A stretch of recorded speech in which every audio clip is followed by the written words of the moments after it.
Hey crew, today we have an updated Stasis Revenant build, and this is the first build I have ever done using this exotic weapon and armor piece, so I'm excited to show you this build. As you guys can see, this setup just rips through champions, high health targets, and every red bar in an instant thanks to a bunch of different damage buffs and the update to our exotic weapon with this new season. Also, who knew how bad Destiny 2 life would be without the API and it being down for things like dim? I'm over here flying to my vault way more than actually playing the game, and I can't even make build pics with the API down. So thank you to dim and all the third-party apps that make Destiny 2 a better experience for everyone. As we can all see, we're missing them a lot. So within this Revenant Hunter subclass alone, we have ways to regenerate our class ability, our melee ability, and even our Duskfield grenade. So I want you guys to make sure you get this subclass down correctly because that kind of sets up the build. And it allows us to always have our abilities up, especially our Duskfield grenade, which is the most important so we can constantly be throwing that dome on enemies like champions and keeping them locked up so we can deal our burst damage. For your three main stats on the build, you want to aim for 100 resilience for that extra damage reduction,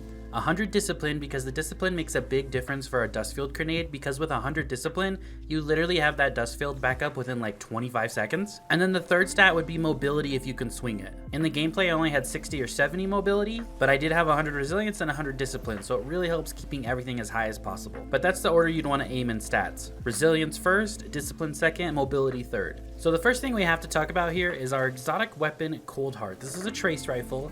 And what Bungie did in the update here for the new season, they reduced the cooldown on ionic trace generation from 3.5 seconds to 2 seconds, so they almost cut that in half. Now maxes out stability and reload speed when at maximum damage, so we get ionic trace every 2 seconds, and our reload speed is maxed out when at maximum damage. Picking up an ionic trace now reduces the time it takes to get to max damage. So we get to max damage way quicker because of the ionic traces. We get way more ionic traces every 2 seconds. We get a bump in reload speed when we're at that maximum damage that we're reaching very quickly with the ionic traces. And then to top it all off, ionic traces still give that 13 to 15% ability energy to all three of your abilities. So our Duskfield, our Shuriken, and our Dodge when it's available. So needless to say, Cold Heart is much better now. And when you set it up with the right subclass, aspects, fragments, and then the right mods, you're gonna send it over the top. And our exotic armor piece helps with that as well. Now, if that's not a good looking hunter, I don't know what is. Okay, for the subclass, make sure to pay attention here because, like I said, you get all your abilities back if you do things right. For your dodge, use whichever dodge you want. I'm using the marksman dodge so I can reload all my weapons,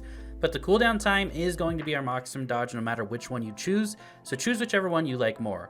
Withering Blade is your melee, and then Duskfield Grenade. We have Touch of Winter as our aspect. Duskfield Grenades increase slow field size and create a small stasis crystal on impact. So we get a bigger Duskfield dome, and then we make a crystal with it as well. For our next one, it's going to be Grim Harvest. Defeating slowed or frozen combatants creates stasis shards. These shards grant melee energy when picked up by you or your allies. So when we defeat a slowed or frozen combatant, we create a ton of shards. When we pick all those shards up, we get melee energy. So melee energy off here, crystal off here. For our fragments, Whisper of Conduction. Nearby stasis shards track to your position, so you don't have to worry about picking up those shards.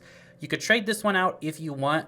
Something like the extra damage reduction from chains is really nice. Sometimes I'll switch that, or I might switch chains in for a different one if I really need that extra damage reduction. For our next one is Whisper of Shards. Shattering a stasis crystal temporarily boosts your grenade recharge rate. So when we shatter that crystal inside our Duskfield grenade, we're going to get increased ability regen, right, for our Duskfield grenade. And remember that this Duskfield grenade with 100 discipline down here already gets us back in 24 seconds. So we cut that in half with the shard that we're using, right? With this right here, with Whisper of Shards. Our next one is Whisper of Refraction. Defeating slowed or frozen targets grants you class ability energy.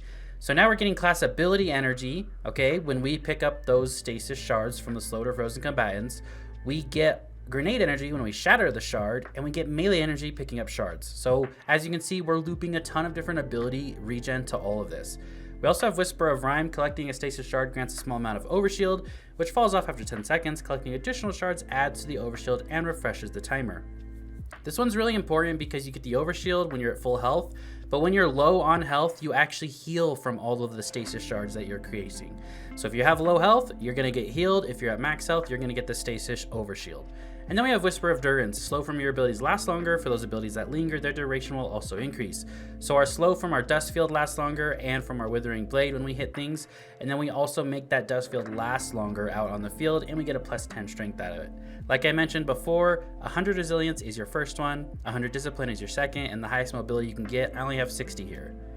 Now for our weapons and our armor, we went over Cold Heart already. That's the one you want to be using the most. For our exotic piece over here, we're going with Mask of Bacchus. So our armor perk here is Light Shift. Replace your Stasis subclass dodge ability with a longer range, faster moving shift that partially cloaks you during use. After shifting, your arc weapons deal increased damage to combatants for a short time, and you deal increased damage to all slowed or frozen combatants. So if you're using a arc weapon, like you would be using your Cold Heart, you're gonna get a 20% damage bonus when this is up, when Life Shift is up, and that's a 10-second timer that you have to do an increase of 20% damage. And we're gonna further boost that damage with all our mods. So you wanna run double Trace Finder ammo, okay? Because you wanna make sure that you have as much ammo as possible in that Trace Rifle at all times. We also have Elemental Charge here. So on our arms, we're gonna go with Font of Might. So we boost our weapon damage for any stasis weapons for 10 seconds when we pick up a shard as well. For your chest piece, we're going with High Energy Fire. So again, when we collect that stasis shard and we become charged with light, we're gonna proc High Energy Fire. We're gonna have it ×2, and this is always gonna be up. So you're basically always gonna have High Energy Fire up, and you're always gonna have Font of Might up because we always have shards coming to us from the subclass. And then we also have our damage reduction mods here, of course. And then on our boots, we're gonna go with Firepower. This can be traded out for something else as well if you really want to. This is like a flex position here. We also have Trace Rifle Scavenger, so we can get more ammo in that Trace Rifle. But as far as Firepower goes, you really don't need that extra grenade recharge rate. You could trade this out for basically anything you wanted. You could turn this any type of affinity you want and use whatever other mod you want. That is completely up to you. And then for our class item here, we have 2 artifact mods slot in here. So if you're running solo, you want to be using Solo Operative. While you're the only member of your fire team, deal increased damage to all combatants. This is a 15% damage bonus. If you're with a team, switch it out for Weaken Clear, and I would really suggest running a grenade launcher here for that Weaken Clear aspect. Or if you're not running Cold Heart and maybe something like Salvage or Salvo, right? That's what you would be running there. So that would take the bonus for our weakening for grenade launchers. That's if you're only running with a team, but if you're solo, doing lost sectors or just activities, doing whatever you're doing, you're gonna be running Solo Operative. For your modier elemental shards, picking stasis shards count as stasis elemental wells for you. It does not apply to Crucible Trials or Invader. So any of these stasis shards that we pick up, this makes us charge with light, with elemental charge, and feeds into High Energy Fire, Font of Might, Firepower, whatever else you're using. We also have this on from the artifact, so our stasis grenades cause disruption. That's a great way to handle overload champions. So I hope you guys found this video helpful. I hope you enjoyed it. Make sure to give this build a try. It's really fun. It's unique. It's different from a lot of builds that I've done in the past. I've never used this exotic or this weapon in a build together. So I hope you guys enjoy it. And I just gotta say it again, that hunter, I mean, that's pretty sweet. I'll see you guys all in the next video. Have a great rest of your day, and thank you so much for watching. I really appreciate it.